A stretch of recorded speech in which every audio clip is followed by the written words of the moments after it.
Hi guys, I'm Captain Foley and I can't die. I'm Connor Coggins and I can die. I can. I know when I'm scheduled to, put it that way. I saw a vision of the future. And if you see a vision of the future and know when you're going to die, that means that you can actively shoot yourself in the head and it will not go off. That's how it works, right? Apparently, it's armor of a sort. Plot armor in this case. But yeah, I mean, having the exact moment and details of your death known to you, you could basically do anything and not have to worry. Well, I mean, in the sense that you've seen where, but you obviously don't know when, just older. So, it could be, can't be tomorrow, can't be the next day, but it can be in the future. If I know I'm going to die on a ship, I can jump off a cliff on a planet. You know what I mean? It's one of those issues. So obviously referring to Captain Pike, who was the standout character for Season 2 of Star Trek Discovery. He blew us all away with both the writing, the performance, and just actually a good character and a good actor. And in Season 2, we did not know how much that Pike would lead into and vibe to both his pre-Cage appearance and his post-Menagerie appearance, and the future of that. And we kind of got a mixed bag. In a good way, I think it kind of balanced out quite well. But we did get to see the future. And there's an odd moment when he takes this time crystal, and the guardian of the time crystal says, if you actually choose to take this crystal, it will lock this future. Not potential future, this actual future. And he actually picks his own dark future. And then later on in the episode, in the next episode, or the few episodes later, he's in this lifeless situation, which you'll go into in a minute, Stuart, because it gives us that backstory. And he points out that, if I stay, I know this won't blow up. And the Admiral next to him says, yes, but do you want to take that chance? And so he leaves and it blows up. But he does survive. So it goes that situation, because it's a bit of an odd one. What does he survive, Stuart, with his plot armor? Well, as we know, there's a torpedo that gets stuck in the hull. And a photon torpedo. Which we'll get to in another conversation. The only one fired by any Federation-based ship. Well, I mean, not really true. We saw the Enterprise fire at the Discovery, but that's I mean, another topic. in that battle, Oh, yes. Anyway, so it gets lodged in the hull and does not detonate. So Cornwall and Number 1 first go down because the emergency bulkheads, one of them sealed, one didn't. Yeah. So anyway, Number 1 gets called back to the bridge because Pike calls her back because he knows, essentially, that he can't die. And so he calls her back, goes down himself, starts talking to the Admiral, saying, you know what, you should get out of here. As long as I'm here, we're good. And Admiral Cornwall, she says to him, are you going to risk everyone on board's life based on that belief? Because this is obviously going to go off soon. Because we got a nice meter on the outside telling us when it's going to explode, which is a very nice feature for a photon torpedo. Well, I guess you could just have closed the door anyway, and then if it had blown up, it wouldn't have killed the crew, and it wouldn't have killed him either. And they could just have beamed him out, or got him out after the fact. Yeah. But anyway, let's not talk about it being a plot hole. What happens after that, Stuart? Well, after that, he does get talked into leaving. She closes the bulkhead door from inside with very little effort because it wasn't really jammed that much, I guess. But and he's on the other side of some transparent aluminum bulkhead, and of course the weapon detonates, and he's fine. He's perfectly fine. He can see out into space, and then he closes the inner set of doors and goes back to the bridge. It was a pretty good bulkhead, first of all. Yeah. And we see it. It's just the thickness of a door. Yeah. And it's unscratched by a torpedo detonation 2 feet away. Like 37 megatons, I think they said. Something ridiculous as far as explosive yield. Well, take out half the ship. 5 decks and such. It's And we'll get to that topic in another video because Pike should have, judging by the carved out section of the saucer, he should have been gone, but oh well. Yes, that's the sort of the finale of that, is that you do see the end, and there's not a lot of saucer being cut away, and we know roughly where the torpedo was, and it's not where he was, la la la. And so basically, a single door with transparent aluminum in it takes a full torpedo blast, and yet The other door on the other side of the room, also a blast door, the same style of blast door, gets destroyed in the torpedo. The explosion hits his door, bounces off his door, and goes backwards and destroys every other thing. Although theoretically, if a blast door is still in the hull, because it's, if it's not like, if you've got, the TOS doors like, they're still in the wall either side. So if a blast door exists and it has to go, well, there's still 2 blast doors either side. So if a blast door can survive, wouldn't there just be lots of floating doors? Because if a blast door can be blown up if it's not connected, but then wouldn't they have put blast doors together on other parts of the hull just in case? And then wouldn't they then activate them after the fact? Because after that whole hull has been done, each of those decks have doors. I'm sure they were blast doored shut. So I guess they blast doored after the explosion happened to one that survived, or they blast doored before. Basically, it's a very weird scene because there's no reason Pike could live. Yes. Besides the fact that his future's already set. By time magic. Not time science, not time logic, time crystal magic. Because they tell him the future's set. And yet Michael is shown a possible future by touching the crystal. Not a set future. Well, we talked about that a little bit too. That's because he's the one that took it out of the time crystal cave monastery. It's only the person that takes it that gets their future set. Yes. Everyone else just sees the possible futures. But if we then know that Pike is going to live, then he has to live past this battle and can't destroy the Federation in a few years. Then by having that future be set by Pike's action, the Enterprise can't be destroyed, which means Control can't win, which means I guess they're not changing the future. I mean, has Pike's action actually been the single thing that sets the future as solid? Fixed points in time have never been a thing in Trek in the same way. The whole point of Michael Burnham's mum is that she keeps changing things. She brings Terrelysium's population from the past to the future. It was not there the first time round. She pulled them there, and now they're there. Past changing future. But Pike can touch a crystal, and future is now solid. I mean, if you just told people, that would have changed. Like, if they trust that time magic, they could have used that to advantage. For example, he could have been the one to fight Leland, because he can't die, and he can't be converted. I mean, yes, you could argue maybe he got in a coma, and then he wakes up 8 months later, and goes on training crews. Yeah, they're both showing us that time is fixed and can be changed, but by the very nature of both, it stops the other. And it's inconsistent if you can have one as a potential future, one's a future. Now, it would have been nicer if that had been a potential future, and we just happened to know that was the future. But specifically to call out, that's locked in. How does that even... Like, can Q not change it? If Q walks in and then does the, Picard's future is changed in Tapestry, can he not undo it? Is a time been set? Can a time traveller not come in... if Pike tells Burnham, save me in the future, find my death, if she travels to the future, finds his death, goes back and stops it, can she not change with time travel? I'm sure she could, because all she have to do is pluck him out of his moment. And it's not set, because obviously set is different. You don't assume set means time travel, it just means set in linear. But if it's very set, interesting, it can't be changed. Because if I had seen the vision, I'd be like, I wouldn't accept my promotion to fleet admiral or fleet captain, whatever he was.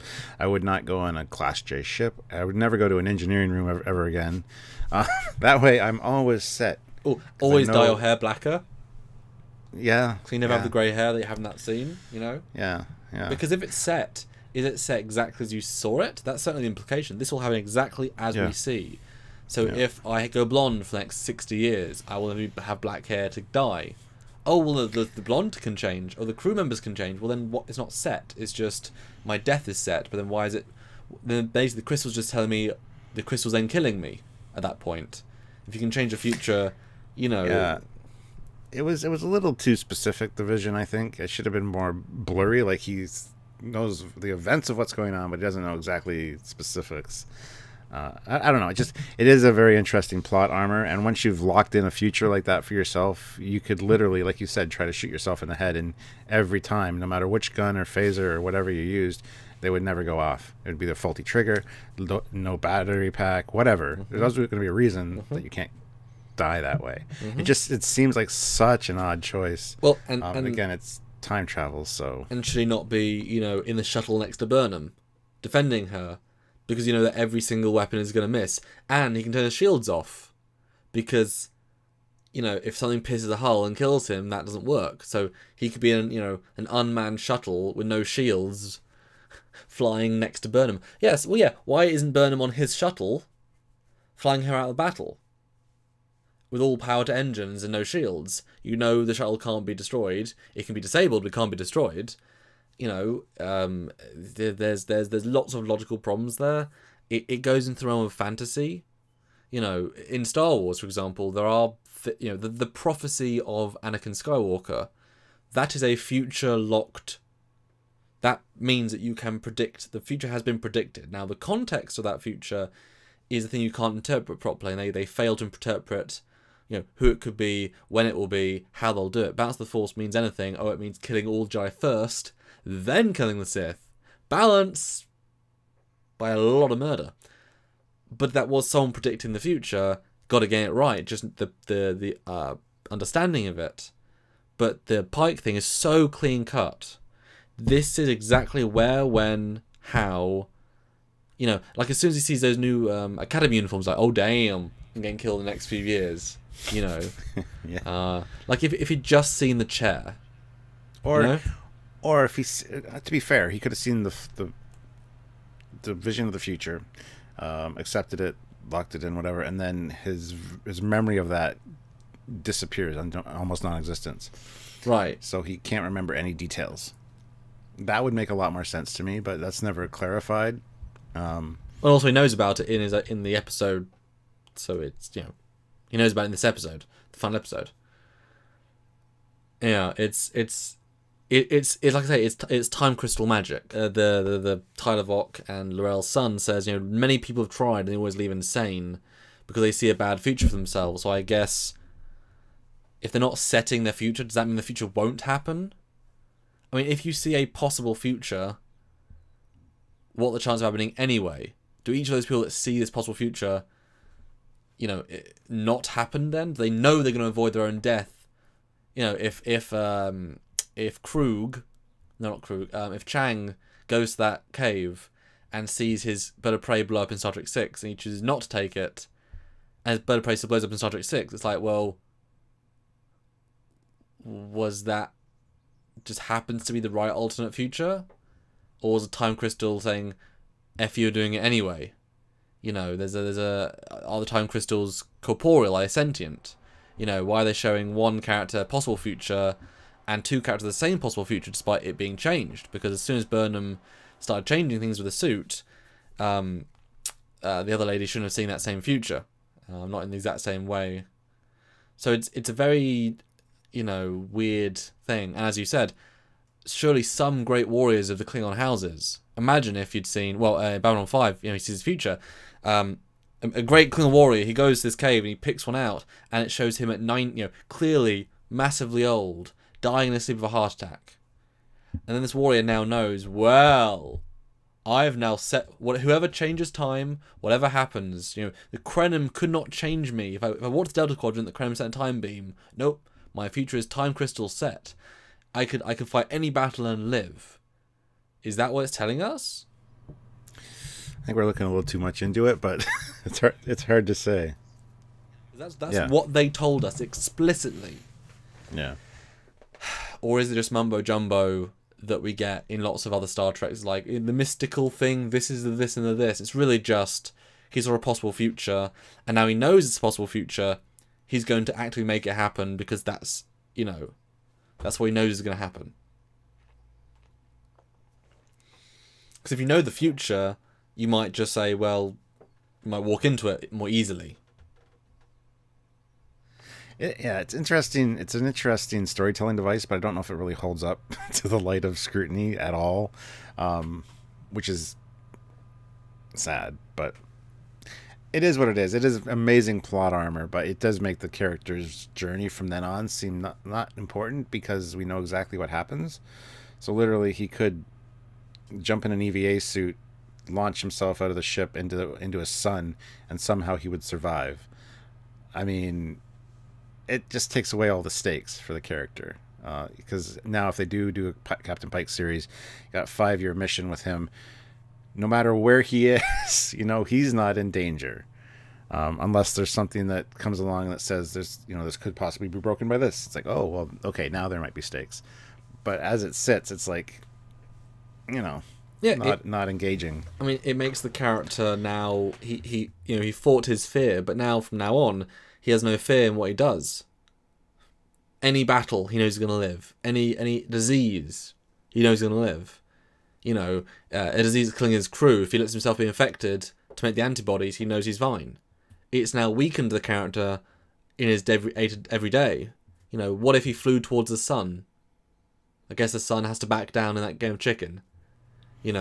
Or something else, some external force would affect the ship's course and knock it off course. But what is that though? I mean, like you said, the phaser doesn't go off. If he points a phaser and right, yeah, all 10 officers point me a phaser. That's not chance. That's magic stopping it from happening. There isn't a point where you get 10 phasers, all batteries die, and then you point them at someone else and it goes off. That's not chance. That's the force. That's cosmic coincidence. That's something forcibly happening. And so now it is back to magic. It is time crystal magic. There is no way Pike survived that torpedo blast. And if you play the scene again, which is the whole point of this episode, he just does this. Massive explosion destroys half the saucer.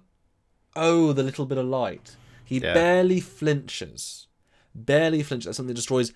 And if they haven't evacuated the crew, just killed a lot more, although there's very few crew left, all in the shuttles and such. But, I mean, think about how many crew quarters were destroyed, how many personal belongings, how many science labs.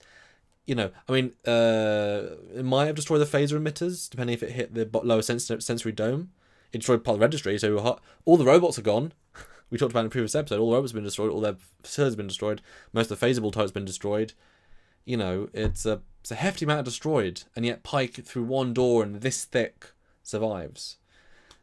Doesn't make sense, and it's not meant to make sense. It's lazy Star Wars writing. And if it was any other character in any other story, I could see them actually, somebody like episode of the Orville, let's say, one of the characters sees this future, and then later they're looking for this character, and they're down in the armory, and somebody goes down to check them out, and they're sitting on the floor with like 20 phasers around them, or 20 weapons. I've tried killing myself. I can't. It'd be funny. Yeah. It would, but not for this character, obviously. Like, Pike would never try that. But for other characters, if they know their future, that would really mess with them. So, I mean, it's got some great storytelling potential. It's just... It just takes away all the stakes for this character, unfortunately. Well, that's why I said when we first talked about it, if he had seen that vision, but also intermixed, you see visions of him as an old man with Vina, like smiling and having kids or whatever, it would be a conflicting future for him. He wouldn't know exactly what was real, even though they're both real. That would have been way better, because it's still that uncertainty principle as far as he's concerned. Maybe not see Vina, just see himself as an old man, as an illusion that the Telosians have made. It would definitely open up the possibility that I could end up like a melted sausage, or I could end up as an old man. Well, because what is it? The fact is, if it was confusing enough, do you trust a magic time crystal in a monastery on a planet with a Klingon that was born 8 months ago, that was time evolved and speaks in slight riddles? It's like, do you really trust all this hubbly-dubbly magic? Well, it's just Klingon nonsense. It doesn't make any sense. It's just a rock. It just showed me a possible future. It just, it took me out of time for a second. I just saw an alternate universe, or it could have, gatewayed me something else. But make it so implicit is tricky to have wiggle room. And it certainly hurts the character from now on. I would love to see him test it. Obviously, fly towards the sun, the rest of his crew could die, but just take a shuttle. Just take a one-man shuttle, escape pod even. See how fate allows a escape pod to survive self-destruct. I mean, if this was me personally, I'd be like walking into an airlock, going, open the airlock, see what happened. Oh, it malfunctioned. Oh, okay, fine. Well, the problem is though, it's like Deadpool. Have you seen Deadpool 2? Spoilers if you haven't seen Deadpool 2. but we know he's going to live. We know he can live. He has a massively long death scene, and they take it off and they bring him back to life. Or they bring him back to life. It's funny. It works because it's stupid as anything. But for the things like that, if you have an airlock, obviously you're trusting a lot on a magical space wizard, basically. But then obviously your crew beam you back on board and then make you come back alive again. You know? I mean, that's the thing. You have to do something that's truly death or no death without your crew. Otherwise, I just didn't... my heart stopped. I didn't die. You know? Basically, he survived. He shouldn't have survived. Everyone should... As someone said before, that door should be made... The whole ship should be made out of that door. Because that thin door did what no other ship ever could. That's where we're going to leave it, guys. What do you guys think about the plot armor device mechanism time thingy? Let us know in the comments down below. Yeah, we've covered a lot of things in this episode, talked about a few different possibilities. So let us know what you guys think. I always love hearing those. And don't forget to like the video, subscribe to the channel, and click the notification icon. And also check out all the links down below. Lots of great ways to support the channel, which Sam's going to tell you about in just a second. But also lots of cool social media links. You can join us on Facebook, Discord, and definitely join the community. And leading into your tirade about how to support us, one of the best ways to join our community is to join our live videos that we do every week. We love interacting with you guys, and you can super chat to support the channel and get your voice heard. And it's just, like I said, it's a great community. And on that note, Samuel, how else can they support the channel? Well, you've got a plethora of links down below. You click on that expand button. It shows all the links, and you've got things like our Patreon, our website where you can donate directly any amount of money. You've got the Teespring or Everpress. Which one is it right now? It is a Teespring. We have an Everpress occasionally. It's a Teespring store. You can buy things like t-shirts and springs, whatever they are. Teespring, or woolen fleece. I think you can buy. And like I said, join our lives absolutely, or get an Eagle Moss ship. We know we love Eagle Moss here on the channel. We're sponsored by Eagle Moss a lot of the time, and you can get the regular collection at a wonderful discount for a bulk buy if you use the code Trekyards. If you know you're going to buy 50, 60, 70, 80, 100, $200 worth of ships, put in our code and you will absolutely thank us at that point. So lots of great ways, and that does help the channel. And by liking, obviously subscribing, and bell notifications, so many great ways if you want to support either by a lot, a little, or just passively. Lots of great ways. Thank you so much. Until our next Discovery video, yeah, I'm Connor Coons. That's right, and I saw the future. I know you guys will be back, and I also know that I'll be back. But until then, I'm still going to be Captain Foley. And I'll just go the normal slow route. Yes. Bye, guys. Bye, guys.